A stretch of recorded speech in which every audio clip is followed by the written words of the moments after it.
दोनों फोरमों की ओर से केएमएम और एसकेएम नॉन पॉलिटिकल के जो आज मोर्चा शंभू और खनौरी बॉर्डर पर चल रहा है, उनका आज 23वां दिन है लगभग। और जो हमने ऐलान कर रखा भी आज अन्य अन्य राज्यों से किसान दिल्ली मार्च शुरू करेंगे, तो हमने 6 से शुरू करने की बात की गई थी।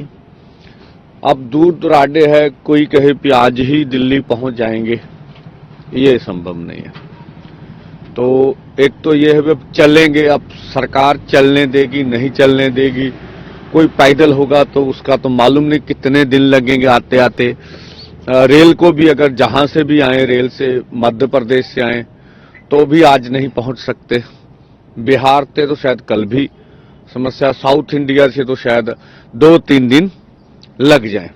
ये पिक्चर क्लियर होते तो कह लीजिए 7, 8, 9, 10 तक का समय लगेगा जो हम सोच रहे हैं।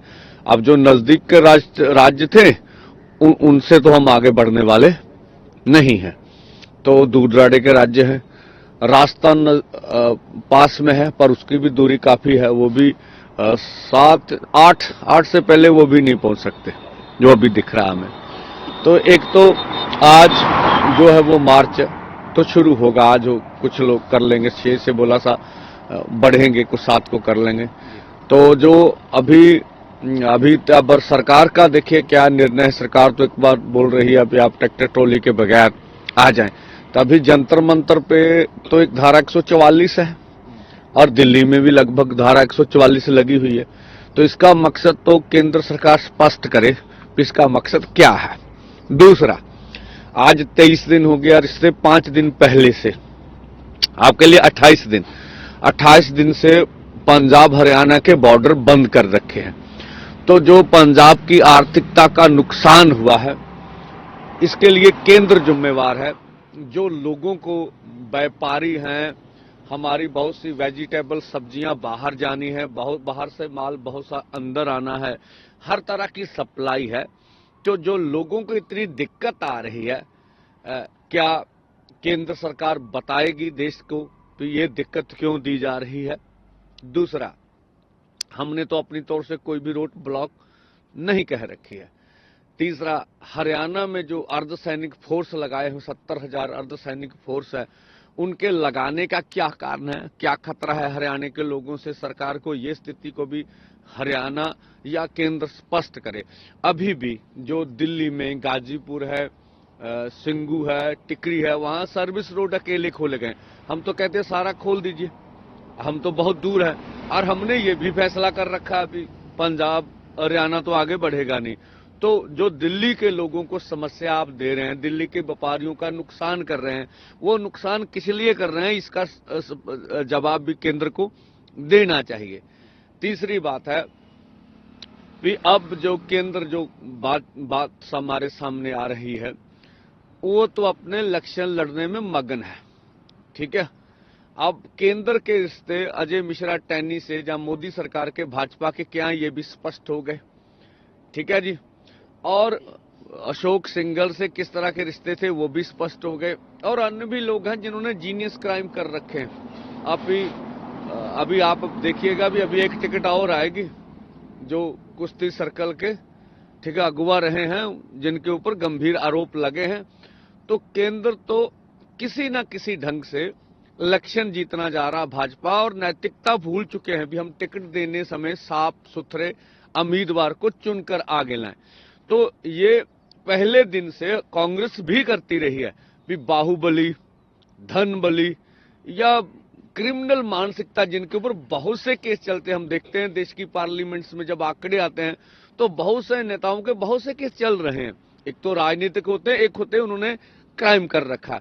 तो इस तरह के नेताओं को अगर आप टिकट दे रहे हैं तो देश के सामने कौन सी बात रखना चाह रहे हैं, ये तो बात स्पष्ट करनी पड़ेगी।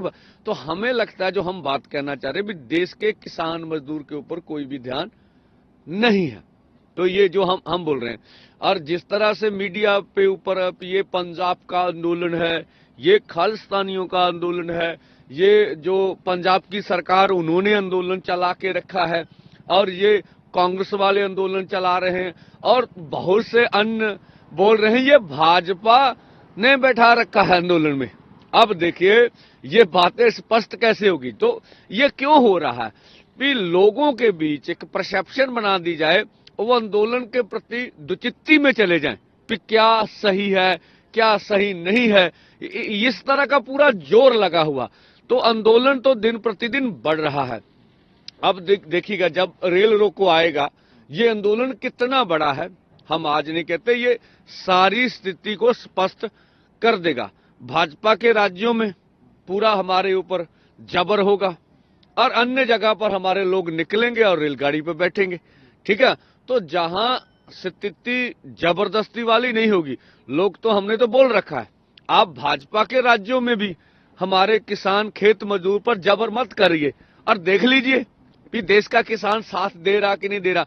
हाँ देखिए सरकार बड़ी है, अगर आप छापामारी करेंगे जबरदस्ती करेंगे तो हमने तो बोल रखा है भाई टकरा कर हम सरकार से जबरदस्ती कोई भी कार्यक्रम नहीं करेंगे भाई, फिर जैसे जो समर्था होगी उस ढंग से हम लोग कर लेंगे, लेकिन लोग निकलेंगे और देश भर का आंदोलन बनेगा।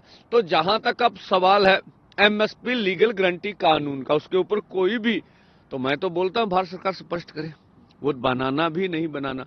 तो लास्ट मंत्रिमंडल की मीटिंग में क्या ये इसके ऊपर कोई चर्चा हुई?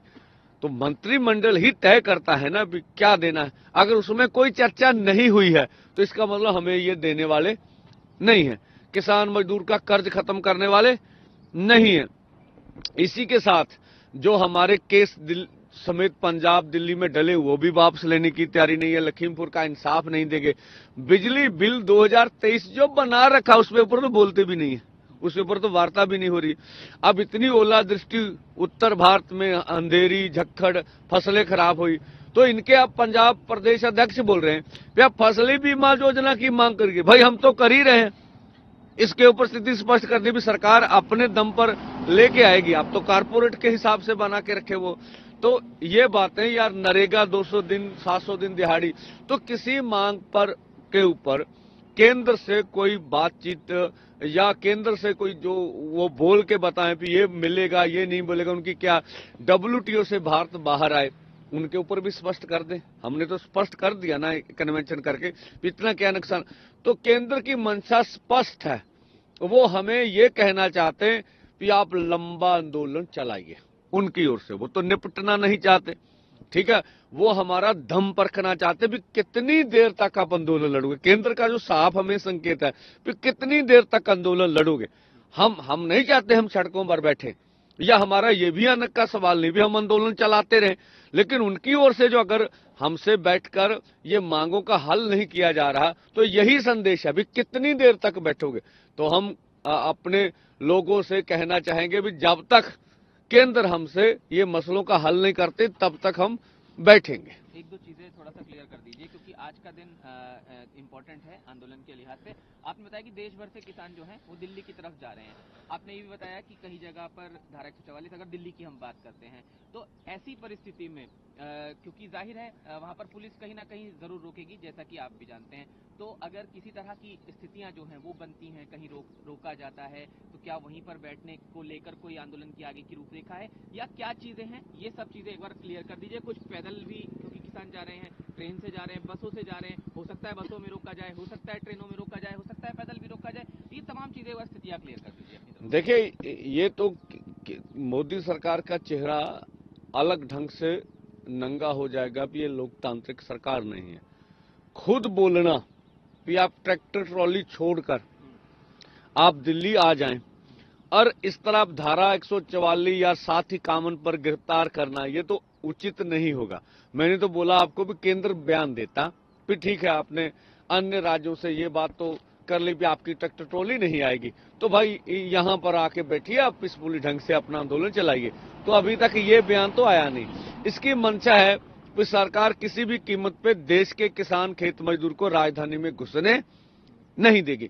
तो जो भी हमारे लोग हैं वो जो हम वर्तमान दिशा में, आज तो मुझे नहीं लगता कोई पहुंचेगा, ठीक है, तो अगर जो भी किसान संगठन वहां पहुंचेंगे, जो भी नेता होंगे, तो वो जो स्थिति सामने उत्पन्न होगी उसके हिसाब से अपना फैसला कर लेंगे कि वो स्थिति में है कि धरना लगा सके, वो स्थिति में है कि अब सरकार गिरफ्तार कर रही है, गिरफ्तारी दे दें, जो भी वो उनका निर्णय होगा, जो भी वहां पहुंचेंगे भी किस तरह से जो स्थिति उस समय उत्पन्न होगी किस तरह से हैंडल करना है।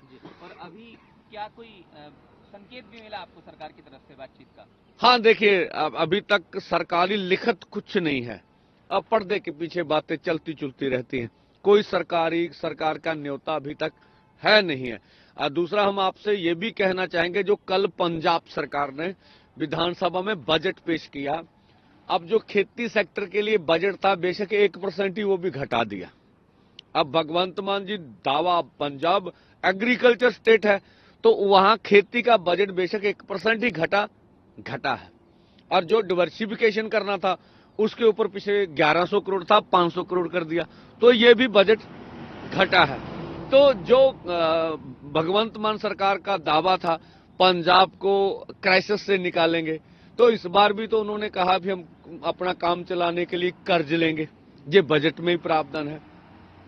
तो ना तो हम अपना रेवेन्यू अधिक इकट्ठा कर सके, 13% बोला रेवेन्यू इकट्ठा कर, तो क्या 13% से हमारी बात चल जाएगी? तो हमारा तो माली घाटा बहुत ज्यादा है, 3 लाख करोड़। अब जो भगवंत सरकार ने कर्जा ले लिया अधिक हो गया, पंजाब के सर कर्जा बढ़ गया। तो एक तो ये था भी जो बातें करके इलेक्शन में आई थी भगवंत मान सरकार, ये बजट से लगता नहीं भी वो पूरा कर सकेगी। जो बजट पेश हुआ, ठीक है, नया कोई टैक्स नहीं लगाया गया तो कुछ किसान मजदूर को दिया भी नहीं गया, तो ये बजट मुझे लगता है कि निराशता वाला बजट है हमारे पंजाब के किसान और खेत मजदूर के लिए। तो हमें लगता है कि जो वादे हुए थे वो वफा भगवंत मान सरकार नहीं कर पाई। आखिरी बस 10 तारीख का एक संक्षिप्त में बता दीजिए कि वो क्या रूपरेखा अभी तैयार हुई है, कहीं कुछ तैयारी हुई होगी देश में, कहाँ ट्रेन रोकने का, जो भी अभी तक का हमें। देखिए पंजाब में तो अलग अलग तरह से हम लोग, मैं कल अमृतसर में था, वो वहां हमने बड़ी मीटिंग करके अपनी तैयारियां कर लगी है। हर्क यूनियन KMM पूरी तरह सरगर्म है, पूरे गांव में पंजाब में लगा हुआ है, SKM नॉन पॉलिटिकल भी लगा हुआ है, सभी देश के संगठन लगे हुए हैं।